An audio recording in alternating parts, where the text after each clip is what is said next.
Hello friends, welcome to my new video. दोस्तों, ये video board exam देने से पहले एक बार ज़रूर देख लीजिएगा। दोस्तों, इस वीडियो को यदि आप देख लेंगे तब यकीन मानिए आप गद्यांश वाले प्रश्न के फुल मार्क्स पा पाएंगे। जी हाँ दोस्तों, क्योंकि गद्यांश वाले प्रश्नों में ज़्यादातर स्टूडेंट गलती करते हैं और कॉपी पर अच्छे से नहीं लिख पाते, जिससे उनका मार्क्स कटने के चांसेस जो है वो ज़्यादा बढ़ जाता है। तो दोस्तों, आज की इस वीडियो में मैं आपको ऐसी ट्रिक बताऊंगा कि आप सभी की व्याख्या को आसानी से निकाल पाओगे और आपका एक भी मार्क्स नहीं कटेगा। तो यदि चैनल पर पहली बार आए हो ना, तो चैनल को सब्सक्राइब जरूर कर लीजिएगा और वीडियो को अंत तक जरूर देखिएगा, क्योंकि 24 मार्च को इस बार 90+ पार करना है। ठीक है, तो देखो दोस्तों, यहाँ पर हमने एक पेपर लिया है जो कि 2021 के इम्प्रूवमेंट एग्जाम का क्वेश्चन पेपर है। ठीक है, और यहाँ पर देखो जो गद्यांश दिया गया है, पहले उससे पहले देखो रूल क्या दिए गए हैं तीसरे प्रश्न का, कि निम्नांकित गद्यांशों में से किसी एक के नीचे दिए गए प्रश्नों के उत्तर दीजिए। ठीक है, अब यहाँ पर का नंबर गद्यांश जो है वो यहाँ से लेकर के यहाँ तक है। ठीक है, और इसके नीचे टोटल 3 प्रश्न दिए गए हैं। और यहाँ पर क्या है, ख नंबर गद्यांश है और इसके नीचे भी टोटल 3 प्रश्न दिए गए हैं। ठीक है, तो अब हमें क्या करना है, जो भी आता है आपको उसे सॉल्व करना है। तो जैसे देखिए, मैं आपको पहला सॉल्व करके बताता हूँ। पहले देखिए तो हम कैसे प्रश्नोत्तर लिखेंगे। जैसे देखिए, प्रश्नोत्तर संख्या, उसके बाद तीसरा डाल देंगे, उसके बाद जैसे हम का नंबर कर रहे हैं ना, तो का नंबर यहाँ पर लिख देंगे। ठीक है, यदि आप ख नंबर करेंगे तो कोष्ठक में ख नंबर लिख देंगे। ठीक है, इतना लिखने के बाद अब आपको क्या करना है, यहाँ पर देखिए जो क्वेश्चन पेपर दिया गया है, इसमें सर्वप्रथम आपको मित्र का कर्तव्य से लेकर के यहाँ तक पूरा हमें गद्यांश दिया गया है। ठीक है, तो पहले इसको लिखना है। अब कैसे लिखना है, देखिए यहाँ पर सर्वप्रथम कैसे लिख देंगे आप, देखिए मैं बताता हूँ। मित्र का कर्तव्य, ठीक है, इतना इधर आपको लिख देना है। उसके बाद क्या करना है, देखिए जो इसमें लास्ट के शब्द हैं, जैसे यहाँ पर देखो तो लास्ट का शब्द है धोखा ना होगा। ठीक है, इसको इस साइड लिख देना है, अंतिम छोर पर एकदम कॉपी के। ठीक है, अंतिम छोर पर, जैसे देखिए मैं लिख देता हूँ।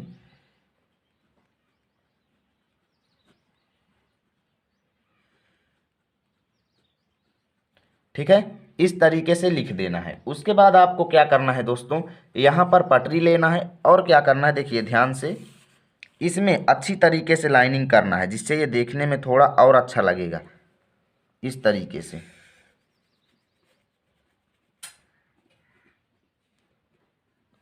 तो देखिए इसी तरीके से एग्जाम में भी आपको करना है। ठीक है, अब सिंपली क्या करना है आपको, क्वेश्चन पेपर में जो भी क्वेश्चन दिए गए हैं, जैसे यहाँ पर देखो तो दिया गया है उपर्युक्त गद्यांश का संदर्भ लिखिए। तो सर्वप्रथम आपको संदर्भ लिखना है।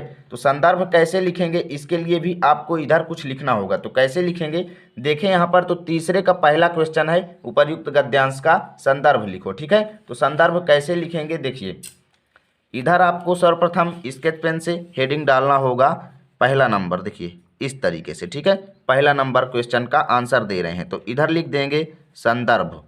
ठीक है, संदर्भ इस तरीके से लिख के आपको क्या करना है, नीचे एक लाइन कर देना है, जिससे ये ज़्यादा अच्छा लगेगा दिखने में। ठीक है, इस तरीके से संदर्भ लिख देंगे।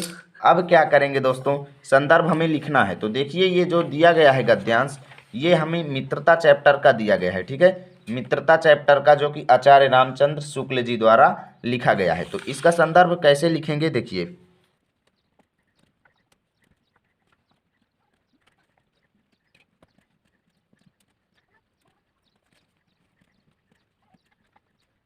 ठीक है दोस्तों, तो इस तरीके से आपको लिखना है। और उसके बाद देखिए संदर्भ लिखते समय आपको क्या करना है, ये जो यानी कि चैप्टर का नाम जो है उसको इस तरीके से बंद कर देना है, ताकि ये हाईलाइटेड रहे। ठीक है, और लेखक का नाम जो है इस तरीके से दोनों तरफ से बंद कर देना है। और देखिए अच्छी तरीके से इसी तरीके से आपको सभी गद्यांशों का संदर्भ लिखना है, यानी कि प्रत्येक गद्यांश को आप अच्छी तरीके से पढ़ेंगे तब आपको पता चल जाएगा कि वो किस पाठ से अवतरित है। ठीक है, उसके बाद क्या करना है, देखिए हमें दूसरा प्रश्न देखना है। जैसे देखिए दूसरा प्रश्न, ये दो क्वेश्चन तो आपको सेम मिलेंगे चाहे जो गद्यांश हो। ठीक है, ज़्यादातर ये दो क्वेश्चन यही आते हैं। ठीक है, दूसरा क्या है, रेखांकित अंश की व्याख्या। अब आपको क्या करना है, यहाँ पर दूसरी हेडिंग डालना है। दूसरी हेडिंग कैसे डालना है, देखिए इधर आप लिख देंगे और लिख देना है रेखांकित अंश की व्याख्या। ठीक है, तो इस तरीके से आपको दोस्तों दूसरी हेडिंग डाल देना है, ठीक है। अब रेखांकित अंश की व्याख्या कैसे लिखेंगे ये आप देखिए। यहाँ पर देखो दोस्तों, तो क्वेश्चन पेपर जो है रेखांकित अंश इसमें मित्र से लेकर के यहाँ तक है, ठीक है। तो हम क्या करेंगे, रेखांकित अंश की व्याख्या खाली यहाँ से लेकर के यहाँ तक की व्याख्या लिखना है। अब कुछ स्टूडेंट क्या करेंगे, यहाँ से लेकर के यहाँ तक की पूरी लिख देंगे और एक ही क्वेश्चन में पूरा टाइम खत्म। तो आपको ऐसा बिल्कुल भी नहीं करना है। एग्जाम में जैसे यहाँ से यहाँ तक रेखांकित अंश है तो केवल रेखांकित अंश की व्याख्या यानी यहाँ से यहाँ तक की ही व्याख्या हमें लिखना है, बाकी हमें पूरे की व्याख्या नहीं लिखना है, ठीक है। तो देखो इसमें क्या दिया गया है कि मित्र का कर्तव्य इस प्रकार बताया गया है। अब इसकी व्याख्या कैसे लिखेंगे कि मित्र का कर्तव्य इस प्रकार बताया गया है, इसके थोड़े बहुत शब्दों को हम चेंज कर देंगे क्योंकि ये खड़ी बोली शब्द में पूरा लिखा गया है, खड़ी बोली भाषा में थोड़े बहुत शब्दों को हम चेंज करके बाकी पूरा उसी तरीके से। जैसे देखिए मित्र का कर्तव्य इस प्रकार बताया गया है, इसको कैसे लिखेंगे कि लेखक कहते हैं कि एक मित्र का कर्तव्य ऐसा होना चाहिए, ठीक है। कैसा होना चाहिए, ऐसा होना चाहिए, इतने का ये अर्थ हमने बना दिया कि लेखक कहते हैं कि एक सच्चे मित्र का कर्तव्य ऐसा होना चाहिए। अब देखो, उच्च और महान कार्यों में इस प्रकार सहायता देना कि वो हमें हमारे बहुत बड़े महान और उच्च यानी जो हमारे महान कार्य हैं उसमें वो हमें इस प्रकार ऐसे सहायता दे और मन बढ़ाए, ठीक है। और मन बढ़ाए मतलब हमें उत्साहित करे, ठीक है।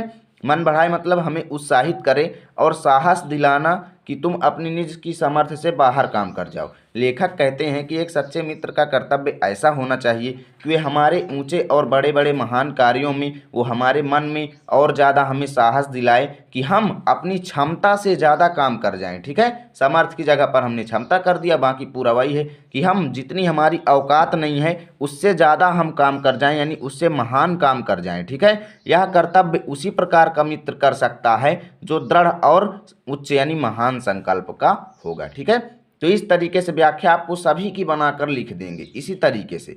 इससे हमें देखिए, इसकी यदि आपको मान लीजिए यहाँ से यहाँ तक रेखांकित अंश देता है तो कैसे लिखेंगे, इससे हमें ऐसे ही मित्रों की यानी कि प्रत्येक युवा पुरुष को इस प्रकार के मित्रों की खोज में रहनी चाहिए जिनसे हमसे अधिक आत्मबल हो, यानी जिसके अंदर, जिस मित्र के अंदर हमसे ज़्यादा उसके अंदर भावनाएं हो, ठीक है। तो इस तरीके से आपको व्याख्या बना करके लिखा जाता है। तो चलिए मैं व्याख्या यहाँ पर लिख देता हूँ। तो आप देख सकते हैं दोस्तों मैंने किस तरीके से इसकी व्याख्या जो है वो लिख दिया। लेखक कहते हैं कि एक सच्चे मित्र का कर्तव्य इस प्रकार होना चाहिए कि वे हमें हमारे महान कार्यों में इस प्रकार सहायता देना और हमारे उत्साह बढ़ाना कि हम अपनी क्षमता से ज़्यादा कार्य कर जाएं। यह कार्य केवल सच्चा मित्र ही कर सकता है, ठीक है। इतना ही आपको भी लिखना है, ज़्यादा बढ़ा चढ़ा के नहीं लिखना है, इतने में ही आपको अंक मिल जाएगा क्योंकि दो दो अंक के रहते हैं। अब तीसरा क्वेश्चन क्या है, देखो यहाँ पर तीसरा क्वेश्चन है अच्छे मित्र के गुणों का उल्लेख कीजिए, ठीक है। ये अच्छे मित्र के गुण जो होते हैं वो बहुत होते हैं। जैसे आप यहाँ पर यदि आप देखें तो यहाँ पर देखो खुद गद्यांश में दिया गया है कि मित्र हों तो प्रतिष्ठित और शुद्ध हृदय के हों, मृदुल और पुरुषार्थी हों, श्रेष्ठ और सत्यनिष्ठ हों, ठीक है। तो इसी तरीके से आपको गुण लिख देना है। तो चलिए देखते हैं। तो तीसरे क्वेश्चन का आंसर देने के लिए आपको इधर सबसे पहले इस तरीके से तीसरा लिख देना है। अब इसका आंसर लिखना है। तो देखिए इसके आंसर कैसे लिखने हैं आपको मैं बता देता हूं कि सच्चा मित्र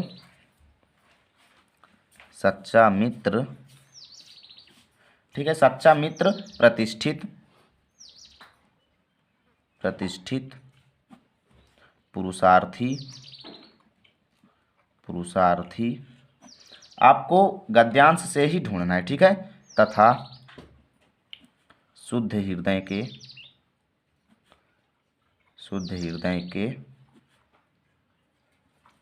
हों, यही सच्चे मित्र के विशेष गुण होते हैं, ठीक है, विशेष गुण होते हैं। तो इस तरीके से दोस्तों यदि आप एग्ज़ाम में लिखते हैं तब आप यकीन मानिए दोस्तों आपको पूरा मार्क्स मिलेगा, आपका एक भी मार्क्स नहीं कटेगा। तो इसका पूरा स्क्रीनशॉट ले लीजिए, बस यही तरीका आप अपनाना है बोर्ड एग्जाम में और 24 मार्च को इसी तरीके से लिख देना है, अच्छे मार्क्स मिलेंगे। तो दोस्तों यदि वीडियो अच्छा लगा है तो लाइक कीजिए, चैनल पर नए आए हैं तो सब्सक्राइब कीजिए जिससे नए वीडियो आप तक रोजाना पहुँचती रहेगी।